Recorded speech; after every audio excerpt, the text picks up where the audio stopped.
Well, hey to everyone. Steve Sievers from Bionic Buzz. I'm joined again by special co-host DJ Rossstar.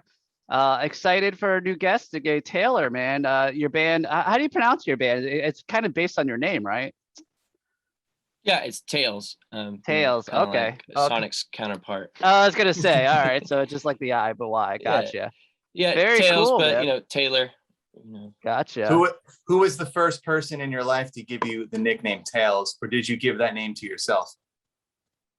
Kind of gave it to myself. I've been playing and doing shows here in Nashville and in the Middle Tennessee area since 2008.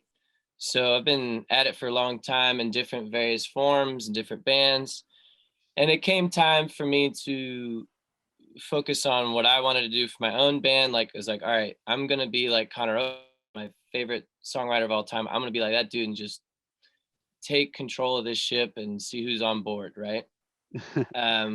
Really go for it. And I had this whole notebook full of like different band names.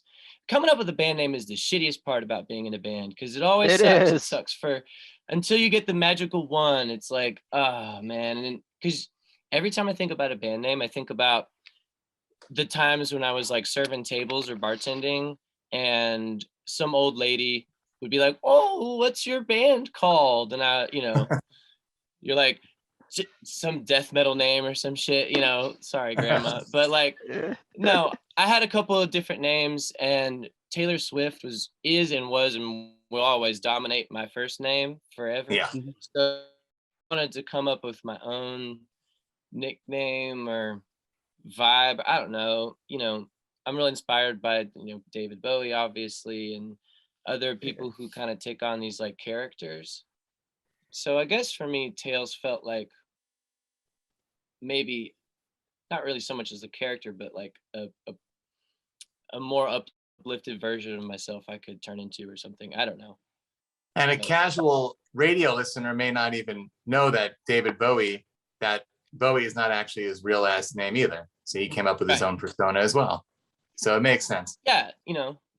Yeah, I thought about stuff like Blondie, any one name type of situation. I just kind of went towards it, I guess.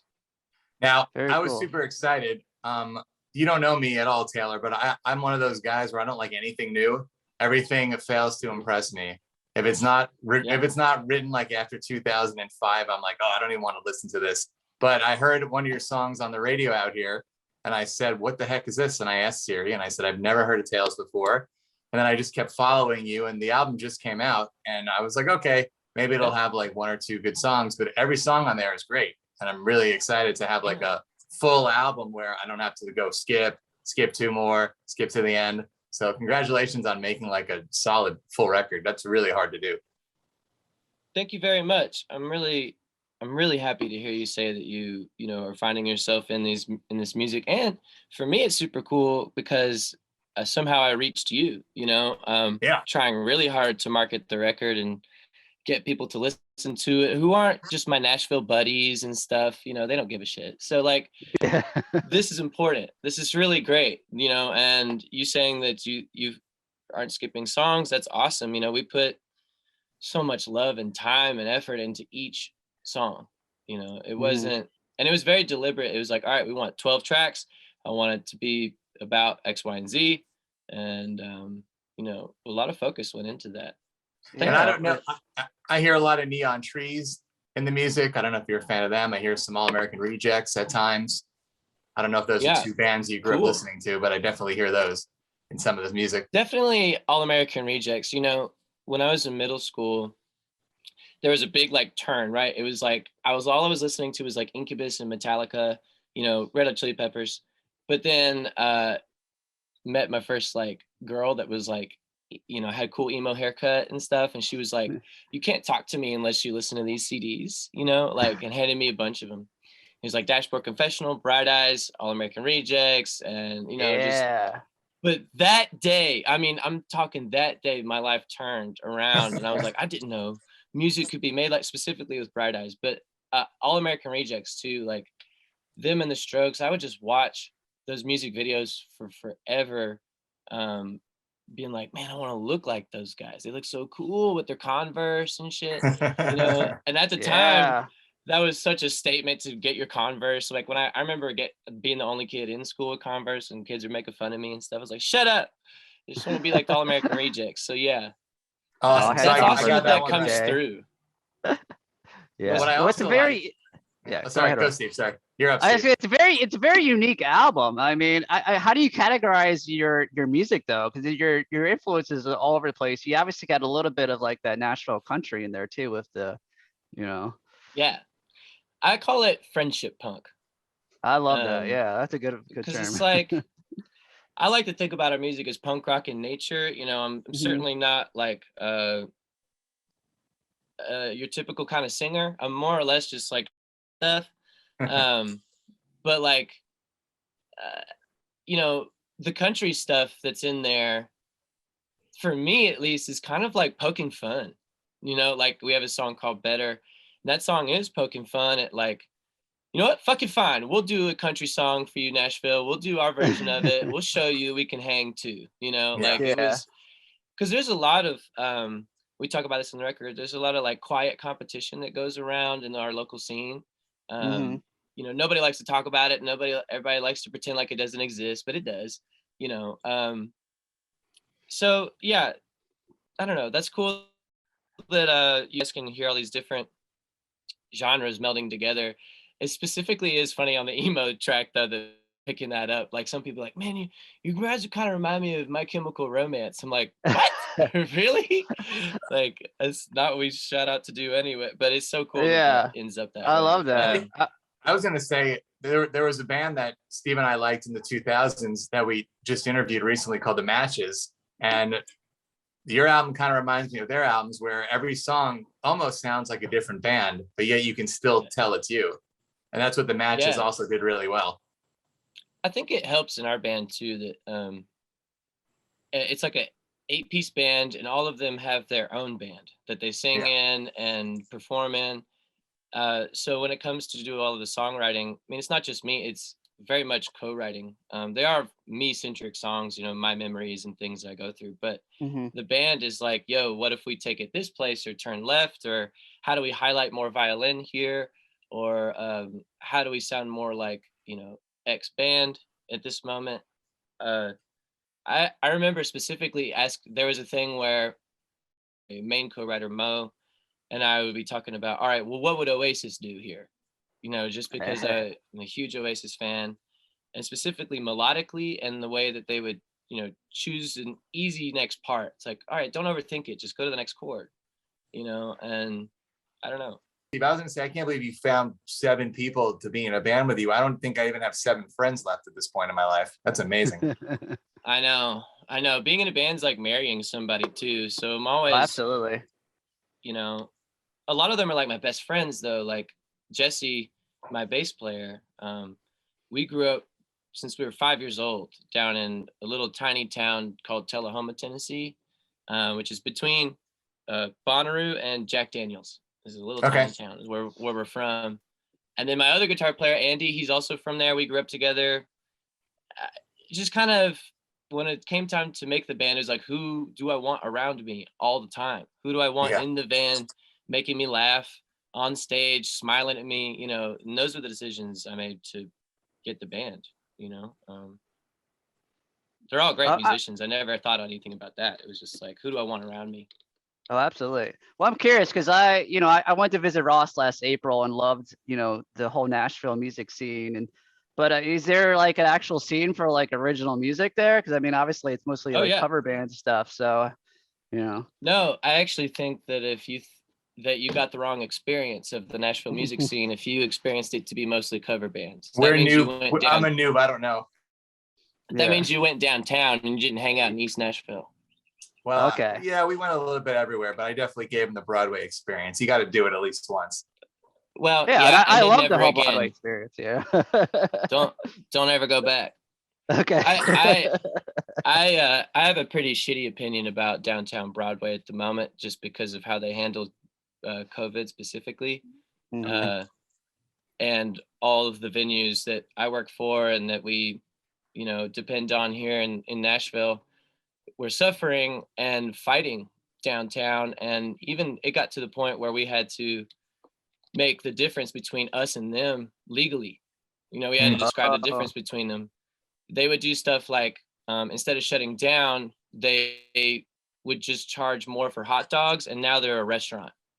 So you're paying $20 for a hot dog or a buffet that you're not going to get, but they still have people. It was just nuts, man. It just made the whole city shitty. But dang, that's crazy. Next time you come here, I'm the booking agent for a really cool venue called the East Room, which mostly always does original music. I mean, and we're not the only venue that does that. I mean, it's everywhere. So hit me up. Sure, it's like next time you're in town, I'll tell you what shows to see.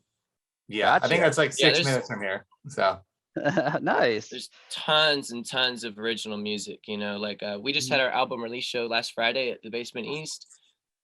We had a local hip hop artist I really like. It's called Namir Blade. He kind of raps about like anime and Toonami stuff that I really dig. Oh, that's like, so cool. He's got so charismatic. And then another local guy that I love called Nordista Freeze. I mean, that's that dude's name, Nordista Freeze. He's wild as hell. He reminds me of Eddie Vedder, you know, climbing all over shit and throwing up on stages and stuff. Oh, I love that. So I gotta ask, when I went to, I have Apple Music, so when I went to add the record, I had a bunch of other stuff came up that you've done, old singles, old bands you've been in. If we go to a Tayls show now, do you incorporate any of that old music, or is it strictly this new record and that's it? We go to see you live. Well, you know, I've been thinking about that too right now, because the last couple months have been really focused on the record. How do we push it?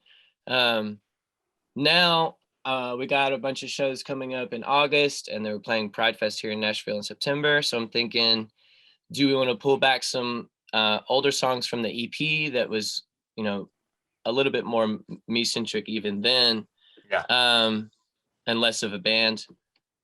We'll pull out some old stuff like Pop Tart, Queer Boy Small Town, and you know, I really like the Quarantines cover album that I ended up working on during quarantine. And that's been really fun, trying to, you know, having this like vat of covers to be able to pull from whenever we want to. But as far as my like other older bands, I don't know if I used to be in a band called Chalaxy a long time ago. I don't know if that pulled up, but it's like a psychedelic band. I don't play any stuff from that anymore. But I just saw you and then Creature Comfort, like a couple of songs. Yeah, Creature Comfort. I play drums in a band called Creature Comfort that our bass player Jesse sings for. Cool. Yeah, we just released a record in like October of last year, and both bands right now that are really working on new stuff. You know, we're planning our next horizons. I liked it. Seems like all you guys really love music. That's all you do. It seems like all day, all night with the different projects, not just Tayls. It's awesome. Great to see. Yeah, literally all that I do is music related. I wake up, I book bands, I work on Tayls, I do Creature Comfort. It's everything. That's great. You know, I mean, hell, Jesse's a pharmacist just so he can afford being in a band. Yeah, it's definitely not cheap. It's like a marriage. You said you got to put the money into it, you know. Well, cool. Yeah. I want to get to my favorite track from the record, though, because obviously track 9, "Fake Friends Party with Ghosts." That's such a fun song, you know. Awesome. High school's not over, huh? Did you have any stories about that song? Track. Yeah. Yeah. So Mo and I, if you look at our pictures and stuff, they're the person that has like a bunch of like green hair at the moment. There was a time there between like, I would say 2017 and 2019, where we were really abusing alcohol and drugs for a while, to a point where we talk about this on the record a lot, where it got kind of scary. Mo is now 2 years sober, and we've been through a lot, you know, since then, and just in between those years, since 2017 about. But there was one day where we both had too much, like so much whiskey, we called it the whiskey gauntlet. Like it was like ridiculous. We were just going for it. And there I was, you know, it's important to know that I don't sleep that well.